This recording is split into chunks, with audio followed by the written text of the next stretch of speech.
네. 오늘은 평상시와 달리 순서를 조금 바꿀 일이 생겼습니다. 출연자분 다음 일정 때문에 제 오프닝 멘트 바로 직후에 인터뷰를 진행하겠습니다. 대한민국 건국 100주년 성대한 국가의식도 치러졌었는데요. 임정 100주년, 대한민국 건국 100주년 맞아서 임시정부 기념사업회에서 다음 주부터 특별한 영화 관련 행사를 열게 됩니다. 이른바 레지스탕스 영화제라는 이름의 영화입니다. 그 집행위원장이자 프로그래머를 맡으신 오동진 영화평론가 모셨습니다. 네, 안녕하십니까. 어서 오십시오. 네, 오랜만입니다. 예. 반갑습니다. 네. 바쁘신데 시간 쪼개서 이렇게 그렇게 해서 조금 미안하고 더 고맙고 네. 그렇습니다. 감사합니다. 네, 국민TV에서 아유. 가져주셔서. 당연하죠. 네. 예. 자, 우선 레지스탕스 영화제 그 이름만 들어도 대강 어떤 영화들 또는 성격이 무엇이겠다라고 짐작하는 게 그렇게 어렵지는 않겠지만 네. 그래도 어떤 취지로 네. 왜 이런 이름도 달게 됐고 네. 네. 그렇게 하는지 우선 영화제 소개를 좀 해주시죠. 영화제 이름으로는 사실은 매우 특이하죠. 이런 그렇죠. 이름 별로 안 쓰죠. 대한민국 임시정부 기념사업회 그리고 대한민국 임시정부 기념관 건립위원회를 이끌고 있는 이종찬 전 국정원장께서 예. 저를 만나셔서 관련된 영화제를 하나 하고 싶다. 왜냐하면 임시정부 기념관을 상해에서 한국으로 데리고 오겠다, 가져오겠다 이렇게 얘기를 하시고요. 예. 그리고 그 장소를 서대문 형무소 뒤쪽에 짓겠다는 거예요. 그래서 그 취지가 너무 좋아서. 그러니까 지금 상해에 있는 임시정부를 쉽게 말하면 상징적으로 뜯어서 물론 뜯지는 않겠습니다. 예. 임시정부가 우리가 독립을 했는데 왜 거기 상해에 있을 이유가 없잖아요. 그렇네요. 듣고 보니까. 이제 환국을 시켜야 된다. 그래서 환국을 시킬 장소가 어딘가 했더니 그 독립운동가들이 고문 끝에 다 옥사한 그렇죠. 서대문 형무소, 지금 서대문 역사박물관으로 돼 있죠. 거기에서 바라보면 그 언덕에 부지를 마련했어요. 거기 또 독립문도 있고 하니까. 그렇죠. 네. 그쪽에 지었겠다라고 얘기를 하시면서 영화제를 해서 그걸 알리고 싶다는 거예요. 예. 영화제를 하나 만들어 주셔 이렇게 얘기를 하면서 이름은 레지스탕스 영화제가 어때? 이렇게 얘기를 하셔서 제가 오히려 제가 처음엔 좀 반대했어요. 예. 너무 좀 세서 좀 너무 특수해서 대중들 일반 그 영화 팬들이 받아들이기 좀 어려운 점도 있다라고 그렇죠. 생각해서 돌아섰는데 이럴 때 아니면 레지스탕스라는 이름의 영화제를 만들 수가 없다라는 생각이 제가 들어서 흔쾌히 제가 받아들여서 그 이름으로 작년부터 시작한 영화제가 레지스탕스 영화제입니다. 작년에도 한번 네, 했었군요. 그렇죠. 네. 그래서 대한민국 임시정부가 이제 100년이 됐고 예. 그동안 우리 역사의 가장 큰 문제가 친일 청산이 안 됐잖아요. 그렇죠. 그래서 친일 청산이 안 된 부분을 정치적으로 또 사회적으로 그걸 다시 싸우고 이런 모습보다는 그럼 영화적으로 예를 들면 친일 청산을 할 수 있는 방법은 무엇인가? 그러면 항일 운동을 했던 영화들, 그런 반제국주의 운동을 했던 영화들, 그리고 사회민주화를 했던 영화들, 지금 민권 운동을 하는 영화들 이런 것들을 보여준다면 그것이 과거 3.1운동부터 해서 친일 반일을 위해서 싸웠던 그런 여러 가지 정신을 그대로 이어가는 것이 아닌가 이런 모토를 담고 있는 것이 레지스탕스 영화제입니다. 지금 예로 들으신 중간 제목 또는 소 제목들이 일정한 흐름을 갖고 역사에서 서로 계승 접목하면서 현재까지 그렇죠. 오고 있는 것들을 하나씩 묶어낸. 지금 인권 영화를 이 영화제를 통해서 보여준다는 것 자체가 사실은 과거 항일운동의 정신 그리고 사회민주화의 정신을 그대로 계승하는 것이다 이렇게 생각하시면 좋을 것 같고요. 제가 나중에도 설명드리겠습니다만 예컨대 프로그램 중에 상영작 중에 체게바라 이런 작품이 있거든요. 스티븐 소더버그 감독이 만들었고요. 4시간이 넘는 작품입니다. 워낙 긴 영화라서 1, 2부로 잘라서 이제 상영을 하긴 합니다만 어쨌든 쿠바 혁명의 얘기를 매우 진솔하고 있는 그대로 담고 있는 극영화여서 이런 작품들, 이런 내용들이 한국 사회에 여전히 유의미한 측면이 있다. 그리고 항해운동, 그 과거의 반일운동의 어떤 정신에 그 이어지는 맥이 있다라는 것들이 저희 그 영화제를 준비하는 스태프와 저의 생각입니다. 예. 그런 작품들이 다 준비되어 있다고 생각하시면 될 것 같습니다. 방금 말씀하신 체 게바라 그 제작진에서 이 영화 상영표를 화면에 띄우셨는지 모르겠는데 한번 띄워 주시면 7월 5일 네, 오전 1시에 일부 그렇죠. 체게바라 일부 아르헨티나 네. 이 일부가 126분이군요. 그러니까 그리고 러닝 타임이 2시간이 2시간이 넘어요. 네. 그리고 2부는 3시 반부터 네. 2부 게릴라라는 소제목으로 역시 127분. 볼리비아로 체게바라가 가서 이제 쿠바 혁명의 연속적인 또 다른 혁명을 하는 내용들이 이제 2부에 담겨집니다. 그래서 이 체게바라는 최근에 어떤 그 일반 상영관에서도 네, 하고 있죠. 아, 네. 그렇죠. 근데 제가 일부러 그것을 영화제 그대로 또 가져온 이유가 예. 워낙 적은 관에서 상영을 하고 있고 일반 상영관에서 이런 영화들이 보여지면 잘 모르시거든요. 그래서 그래요. 영화제라고 하는 것으로 패키징을 해서 좀 소개를 하면 아무래도 조금 더 부각되지 않을까 하는 생각에 기존 상영작임에도 불구하고 제가 가져왔습니다. 그렇죠. 일반 상영관에서는 또 아주 이른 시간이거나 그렇죠. 어중간한 시간에 이렇게 걸긴 걸었다. 네. 그렇지만 꼭 찾아서 시간 맞춰서 가야 겨우 볼 수 있는 네. 그리고 상영 규모도 너무 적고 한데 일반 이런- 상영관에서 4시간을 보시기는 좀 그렇거든요. 그렇죠. 근데 영화제에 오시면 그런 게 좀 괜찮으시고요. 저희가 약간의 이벤트도 준비했어요. 뭐냐면 이게 긴 상영 시간이잖아요. 예. 이 체게바라 말고도 코민이라는 작품이 있습니다. 꼬면. 네, 꼬민. 그 네. 파리 꼬민 얘기고요. 예. 보불 전쟁 때 파리 꼬민이죠. 그것의 페이크 다큐멘터리입니다. 이게 거의 3시간 40분짜리입니다. 이것도. 그래서 이게 너무 기니까 인터미션을 저희가 주고요. 예. 중간에 혁명식이라고 해서 혁명 도시락을 나눴습니다. 혁명 도시락의 내용은 찐감자, 주먹밥, 네, 그리고 삶은 계란, 뭐 내지는 뭐 소금물 뭐 이런 거죠. 그래서 예전에 항일 그렇죠. 항일 운동을 했을 때 그 고생했던 선조들이 먹었던 네, 그대로. 산맥을 정말 뛰어다니면서 찐감자와 그걸 드셨을 거 아니에요. 그래서 예. 영화 중간에 그런 것들 좀 한번 생각해 보시라는 의미에서라도 그런 이벤트를 좀 준비했습니다. 영화 시간이 기니까 이걸 일반 상영관에서 보시면 이런 이벤트가 없어요. 영화제에서만 즐길 수 있는 그런 특유한 모습이다 이렇게 생각하시면 좋을 것 같아요. 당연히 딱 맞는 네. 궁합이고 의미도 있고 그렇죠. 그리고 지금 뭐 일반적으로 흔히들 상업영화관에서는 만나기 대단히 힘들거나 짧게 올렸다가 바로 내려질 운명에 처할 작품들인데 이렇게 제대로 주간을 딱 며칠을 정해서 제대로 대접을 하고 의미도 서로 교감하면서 하면 이 영화에 대한 예의도 되고 100년 전 그리고 그 100년 전부터 우리 선조들께서 항일, 독립, 무장, 투쟁, 독립 운동을 위해서 헌신하셨던 그것을 지금은 영화를 통해서 우리도 일정 부분 간접적으로나마 참여하는 그 정신을 계승한다는 점에서 우리 사회가 지금 사실은 새로운 혁명이 필요할 때죠. 새로운 저항이 필요할 때고요. 예. 여러 가지 사회적, 정치적 논쟁이 많고 지금 앞으로 나아가지 못하는 어떤 측면들이 많지 않습니까? 촛불혁명을 아주 대놓고 노골적으로 그렇죠. 거스르거나 네. 다시 옛날로 돌아가려는 반동 이런 것들도 횡행하고 그렇죠. 있기 때문에 당상내짐의 그 구체제의 반동이 워낙 심하고 예. 그다음에 사실은 검찰 개혁과 친일 청산이 어떻게 맥락이 다르겠습니까? 같은 거라고 저는 생각하고요. 그런 측면에서 지금 벌어지고 있는 사회 속에서 여러 가지 인권 민권 운동 그것을 담아내는 다큐멘터리도 과거 우리 100년의 역사를 다시 한번 되짚어보는 어떤 그런 작업과 동일선상에 있다 이렇게 생각하시면 좋을 것 같습니다. 시청자 여러분들 잘 아실 겁니다. 익히 익숙한 얼굴이시고 오동진 영화평론가 한때는 저랑 같이 기자 생활도 했습니다. 그렇죠. 네.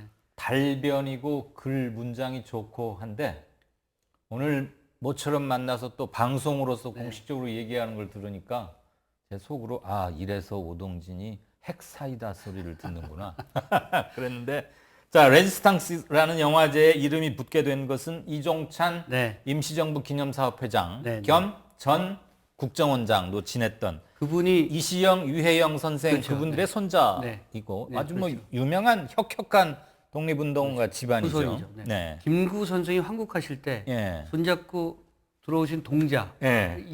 이종찬 전 원장. 그 어린아이가 그분의 고향이 상해예요. 태어나기를 거기서 태어난 상해 거죠. 조차 지역에서 태어났습니다. 상해요. 프랑스 조차 지역인 거 제가 알기에는 그러니까 예. 우리가 흔히 역사책에서 배웠던 조차 조계지 예, 조계지. 그 중에 한 곳에서 태어나신 분이 이종찬 선생이시고 그렇기 때문에 독립운동가들 직접 눈으로 보신 분들이죠. 그렇죠. 예. 그래서 사실 우리 영화제 이 레지스탕스 영화제가 김원봉 선생에 대한 서훈 논란도 그 한가운데 있는 것도 마찬가지입니다. 그렇죠. 그런 문제에 대해서 이종찬 현 건립위원회 위원장 그리고 전 국정원장께서 입장을 갖고 계시고 예. 저희가 몇 번 그런 태도를 밝힌 적도 역시 저 이분이 현실 정치에서도 뭐 제법 굵직한 족적을 남기고 그랬습니다만은 감각이 아직도 살아 계시네요. 네. 영화를 통해서 자연스럽게 알려지게 하자라는 것은 마치 레닌이 1917년에 소비에트 혁명을 완수하고 나서 일단 모스크바에서의 혁명에는 성공했지만 그것을 러시아 전역에 널리 퍼뜨리는데 가장 쉽게도 효과적인 수단으로 영화라는 걸 채택했는데 영화가 프로파간다의 어떤 성격이 강하니까 그렇죠. 우리 오동진 평론가가 원장님 그 레지스탕스 영화제 그거 너무 제목이 셉니다. 그거 안 되겠습니다. 막 우겼으면은 그러려나? 그럼 자네가 알아서 해봐 이럴 텐데 아니 이런 대화는 있었어요. 레지스탕스 영화제 이름을 쓰겠습니다. 그런데 이름을 쓰는 한 영화는 세게 갑니다. 세게 갈 수밖에 없습니다. 이름에 맞게. 네, 그렇죠. 그러니까 뭐 이렇게 예를 들어 적절하게 뭐랄까 중간에 서 있는 그런 태도의 영화들을 선정하는 알겠습니다. 그런 부분들을 다 서로 용인하고 합의한 그런 영화제라고 생각하시면 되고요. 한국에서 이런 영화제가 쉽지가 않습니다. 영화 선정 기준 좀 말해 주십시오. 말씀하신- 이게 가장 중요한 역할이었잖아요. 말씀드린 것처럼 지금의 인권 문제, 사실은 국제적으로 가장 요즘 이슈가 되는 것이 난민 문제 같은 거잖아요. 네. 또 미국 내에서는 인종차별 문제라든가 성소수자에 대한 문제, 이런 문제까지도 다 포괄하고 있는 것. 네. 그래서 지금의 사회적 이슈가 역사적인 어떤 맥락과 어떻게 선이 닿아 있는가 이런 것들을 보여줄 수 있는 작품이라면 저희가 예. 선택하는 픽업하는 데 주저하지 않았습니다. 이번에 개막작인 후즈 스트리트가 그런 작품인데요. 후즈 스트리트 네. 누구의 거리인가? 그렇죠. 뭐 이렇게 이게, 번역하나요? 미주리의 한 도시에서 음. 흑인 청년이 경찰에 의해서 린치를 당하고 살해당했죠. 그래서 예. 퍼거슨 소요 사태가 벌어지고요. 네. 그 퍼거슨 소요 사태를 기록한 다큐멘터리입니다. 왜 아직도 예컨대 브래드 피트 같은 그 유명 배우가 자기가 돈을 상업용으로 많이 벌어서 플랜 B라는 영화사를 만들고 플랜 B라는 영화사를 통해서 역사적인 다큐멘터리나 영화를 제작하는데 제작비를 주거든요. 오, 그래요. 그렇게 해서 만든 영화가 셀마 같은 작품입니다. 흑인들의 민권운동을 다룬 그리고 셀마 행진을 다룬 영화인데 그게 2015년에 만들어졌는데요. 미국 사회에서 왜 계속해서 이렇게 인종 다큐멘터리나 이런 사회적 문제의 다큐멘터리가 만들어지고 있는가? 그것은 아직도 그 영화를 만드는 사람들이 생각했을 때 미국의 사회가 그리고 지금 현대 사회가 앞으로 나아가지 못했다. 과거 50년 전보다. 과거 마틴 루터 킹과 말콤 엑스가 그렇게 운동했을 때보다 과연 좋아졌는가? 무엇이 달라졌는가? 무엇이 달라졌는가? 좋아질 뻔했는데 또 지금 트럼프 시대 뭐 등등 이런 것들에 대한 얘기를 계속 담고 있어서 레지스탕스 영화제 개막적으로는 절대적으로 네, 요건이 맞는 작품이라고 생각했습니다. 그리고 브래드 피트라는 상업적으로도 대단히 성공한 네. 뭐 당대 최고의 배우라고 할 수 있는 사람들의 상당히 뜻깊은 행동, 네. 의식, 뭐 어디 가서 슈퍼카에 여자들과 또는 뭐 좋은 저택에 호화로운 크루즈 유람선 이러면은 헐리우드 스타들이 뭐 돈 잘 버니까 그러나 보다 유명하니까 그러나 보다 하는데 한편으로는 또 이런 걸 한 걸 보면서 문화의 힘이랄까 그럼요. 네. 저력 이런 걸 좀 느끼게 되고요. 좋은 배우들이 많죠. 조지 클루니도 그렇고요. 네. 배우들이 돈을 벌면 좀 써야죠. 그렇지 또 낙수 효과도 좀 있는 거고요. 그리고 올바르게 다큐건 영화건으로 네. 다뤄지기 힘든 네. 그러나 반드시 발언하고 관심을 가져야 공동체 구성원으로서 자격이 유지될 수 있는 그렇죠. 것들에 대해서 네. 그런 셀럽, 이른바 셀럽들이 돈과 노력과 그렇죠. 하면은 이런 훨씬 걸 다 보여줘야 되는 거죠. 예. 한 가지만 더 말씀드리면 후즈 스트리트를 만든 사바 폴라얀 감독은 90년대생입니다. 저희가 이번에 90년생? 이번에 상영하는 영화 중에 또 기존 상영작 중에 김군이라는 다큐멘터리가 있는데 예, 김군 광주 네. 관련해서 예. 김군을 만든 강상우 감독이 80년대생이에요. 예. 85년생일 겁니다. 제가 주목한 것은 광주를 다룬 다큐멘터리를 만든 감독이 80년 이후에 태어난 감독이라는 것, 그리고 퍼거슨 사태를 다룬 감독이 90년대생이라는 것. 그 사건 이후죠. 그러니까 어떻게 보면 아주 어렸을 때거나 강상우 감독은 광주를 모르죠. 예. 근데 이제 새로운 세대들이 이제 영화를 통해서 발현하기 시작했다. 이런 측면도 이번 영화제에서 작품을 고르는데 굉장히 중요한 어떤 뭐랄까 포인트가 됐습니다. 방금 그 말씀 참 시사하는 바가 큽니다. 네. 물론 39년 전에 광주는 이제는 역사 중고등학교 교과서에도 서술이 됩니다만 네. 우리들에게는 광주를 겪었던 세대들에게는 아직 광주는 역사가 아닌 것 같고 네. 물론 아직도 ING이고 최종 발포 명령자도 특정되지 않아서 처벌조차 안 되고 있고 전두환 씨는 저렇게 노골적으로 네. 명예훼손을 하고 광주 시민을 모욕하고 있는데 젊은 세대가 광주 이후에 태어난 세대가 커나가면서 광주를 음으로 양으로 듣고 느끼면서 이제는 작품까지 만든다. 우리 전 세대와 우리 세대가 못한 것이 청산이잖아요. 역사적 청산. 그런데 이들 영화를 보면 새로운 세대는 역사를 새롭게 정립하려고 노력하고 있다는 것이죠. 제가 오해를 살까봐 제가 그냥 덧붙이자면요. 예. 이 영화들, 저는 집행위원장이잖아요. 예. 영화들을 고르는 사람 따로 있습니다. 프로그래머가 따로 있죠.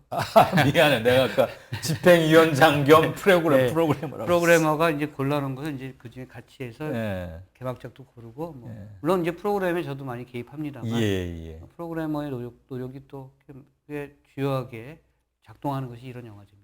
장관을 차관 보호로 격하시켜서 미안합니다. 아닙니다. 프로그래머의 그 노력을 제가 마치 얘기하면서 제가 한 것처럼 한 것 같아서 그걸 조금 돈이 넉넉히 지원이 됐나요? 돈이 적죠. 네. 글쎄 그럴 것 같아요. 이게 사실 문화관광부와 영화진흥위원회가 지원하는 영화제인데요. 예. 사실은 올바른 라인은 보훈처라고 생각합니다. 영화제가 만들어지려면 이게 보훈처에서 거기가 아예 빠져 있어요 지금? 보훈처는 빠져 있죠. 그래서 이제 그거는 격에 맞지 않는데. 이종찬 전 원장께서도 성격상 보훈처하고 계속 얘기를 해야 된다라고 생각하고 있을 만큼 왜냐하면 그 임시정부가 기념관 건립이 되잖아요 이제 보훈처 소속이거든요. 당연히 소관이고요. 그렇죠. 올 임시정부 100주년 건국 100주년 그것도 청와대하고 보훈처 합동으로 했고 현충 행사 이런 거 다 보훈처가 주무부처인데. 보훈처가 이제 영화라고 하면 좀 낯설어 하니까 이제 문광부로 온 거지만 요거 좀 바꿀 필요는 좀 있죠. 그게 고정관념의 산물이에요. 영화 그러면 그거 연극 영화 그쪽 아니야? 저 종교랑 문화관광부 소관? 아니죠. 역사성을 따져본다면. 그럼 여기 그 판권, 상영하겠다는 판권 이런 거 다 해결하죠. 상영료 내게 돼 있습니다. 다 내야 되고요. 당연히 내야 되죠. 부산영화제가 약 300편의 영화를 상영을 하는데 부산영화제는 세계적인 영화제잖아요. 그렇죠. 7대 영화제입니다. 이런 영화제는 7대 영화제로 컸어요. 칸느, 베니스, 베를린 그 안에 들어가는 영화제가 부산영화제입니다. 아시아에서 제일 좋은 영화제죠. 일반 대중분들께서 그걸 체감을 못 하시는데요. 부산영화제에 오려고 그렇게 다들 줄을 서요. 그러니까 거기는 출품을 의뢰하는 거죠. 내가 작품을 만들고 부산영화제에서 틀어달라. 이렇게 되면 부산영화제에서는 상영료를 안 내도 됩니다만 이렇게 작은 영화제는 모든 영화의 저작권을 다 해결하게 돼 있고요. 상영료 다 드리고 판권료 다 드리고 상영하는 거죠. 그래야지만 영화를 만든 분들에 대한 예의가 그렇죠. 정당한 대가와 제작비를 또 환급해 드리는 거기도 하고요. 영화 평론가로서 유명한 그리고 집행위원장으로서 프로그래머들과 함께 정신 써서 골랐을 이 작품은 정말 놓치지 마시지요. 놓치면 후회하십니다. 옛날에 정성일 씨 그러셨나요? 추천하고 싶은 총 몇 작품이죠 일단? 27편인데 사실상 28편입니다. 왜냐하면 아까 말씀드린 것처럼 체게바라 꼬면 같은 경우는 한 작품으로 잡기 때문에 그게 사실 두 작품이죠. 자, 28편 중에서 집행위원장께서 꼭 놓치지 마십사 한 거 몇 개, 두세 개만 추천하신다. 체게바라 꼭 보시고요. 체게바라. 아까 그 표 좀 한 번 더 띄워주시죠. 체게바라는 쿠바 이런 거죠. 많은 분들이 저처럼 이제 우리처럼 50대 정도 되신 분들 중에서는 예. 본인이 도스토옙스키 죄와벌을 읽었다고 생각하시는데 사실 안 읽으신 분들 꽤 많아요. 뭐 톨스토이의 뭐 전쟁의 평화 읽었다고 생각하는데 아는 거죠, 그냥 들어서 그런 거거든요. 요약본 읽거나. 네, 그렇죠.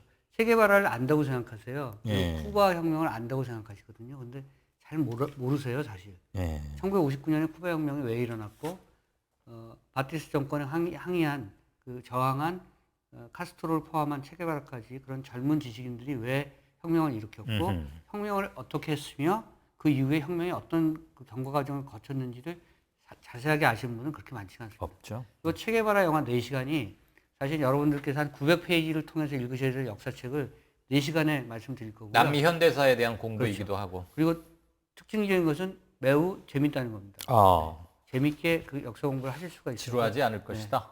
그 베네치오 델 토로가 주연을 맡았는데 칸네 영화제에서 그 나무주연상을 탔어요. 더 이상은 스포일? 아니 뭐 그렇지 않습니다. 베네치오 델 토로가 체게바라하고 똑같아요. 모습이. 분장뿐만이 아니라 뭐 수염, 헤어스타일, 평소 모습도 완전히 베레모, 그렇게 했다 이거죠. 산타클라라를 가시면 체게바라의 동상이 거대한 동상이 있습니다. 예. 거기에 그 동상이 체게바라가 왼손에 붕대를 감고 오른손에 소총을 쥐고 있거든요. 음흠. 그 모습을 영화 속에서 그대로 보실 수가 있어요. 어, 그래서 그 감동스러운 작품이고 또 어느 작품? 아까 말씀드린 피터 와킨슨의 꼬뮌 같은 작품은 꼬뮌. 네, 이것도 역시 보불 전쟁을 다 아신다고 생각하시는데 모르시는 그런 분들이 많고요. 또 하나 중요한 것은 꼬뮌 안에서 어떻게 이른바 자생적 민주주의, 그 민주주의의 원칙들과 거기에 모든 어떤 그 자유평등의 원리들이 어떻게 실현됐는가. 이것을 우리 사회에서 지금 현대 사회에서 그것을 실현 가능한 것으로 모티브를 다시 만들어낼 수 있는가. 이런 것들을 볼 수 있는 작품이 꼬뮌입니다. 이 짧은 시간 안에 영화 해설과 그 의미까지도 네. 지금 두어 문장 안에 딱 하시는데. 그리고 또 한 작품 제가 추천해드리고 싶은 건 박순환 감독, 일본의 80대 되신 여성 감독이시고요. 네. 위안부를 다룬 일본 사회에서 네. 위안부 문제를 다룬 다큐멘터리가 침묵입니다. 이게 2018년 작년에 일본 도쿄에서 상영될 때 예. 일본의 극우민족주의자들, 극우주의자들이 예. 극장 앞에 와서 지금 광화문의 그 모습처럼 난리를 쳤어요. 대한애국당 그 할아버지 저 태극기 부대들 좀처럼 그처럼 침묵을 상영하는 극장 앞에서 상영 못하게 하려고 난리를 치고 온갖 방해 공작을 했음에도 불구하고 일본 사회에서 흥행에 성공한 작품이 침묵입니다. 그래서 이런 작품들은 어떻게든 역사가 올바른 궤도에 다시 들어서려고 노력하려고 하는 사람들이 있다는 것을 보여주는 작품이기 때문에 여러분들께 꼭 권하는 작품 중 하나입니다. 제가 레지스탕스 영화제에 대해서 일시 장소만 한 번 더 강조해드리면요. 7월 4일부터 7월 7일까지 종로 3가죠? 네, 서울극장? 네네. 종로 3가 서울극장에서 합니다. 물론 모든 영화는 무료입니다. 네. 그리고 이 상영표는 네이버 검색 엔진에서 쳐도 보실 수 있고, 물론 임시정부 기념사업회에 가면 물론 볼 수 있지만 웬만한 검색 엔진에서는 레지스탕스 영화제라고 하면 다 한꺼번에 이 표를 보실 수 있습니다. 이 영화제를 위해서 영국의 감독 마이크 피기스도 왔습니다. 그래서 마이크 피기스는 아마 무대 인사 이런 것도 합니까? 개막식에도 참석하고요. 그다음에 네.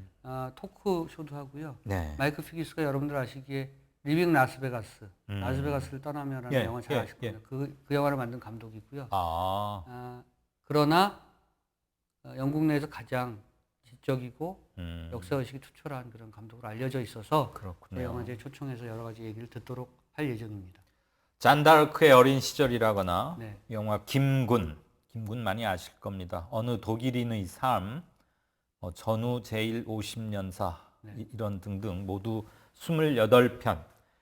일부러 찾아서 보고 그러려면 누가 갖고 있나 어떻게 구하느나 그런 걸로 꽤 시간들이 걸릴 텐데 이번에 한 곳에 다 모았습니다.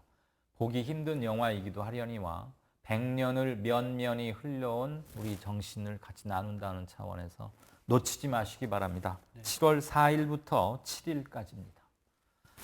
자, 네, 고맙습니다. 고맙습니다. 네, 영화 저도 몇 개 보려고 찍어놨는데 시간 내시면 꼭 와서 영화 보시면 좋습니다. 네. 다 무료죠? 그렇죠. 다 무료입니다. 알겠습니다. 말씀드렸지만 혁명식 도시락도 나눠드립니다. 고맙습니다. 네, 감사합니다. 네, 지금까지 영화평론가 겸 레스탕스 영화제 집행위원장 맡으신 오동진 영화평론가와 얘기 나눴습니다.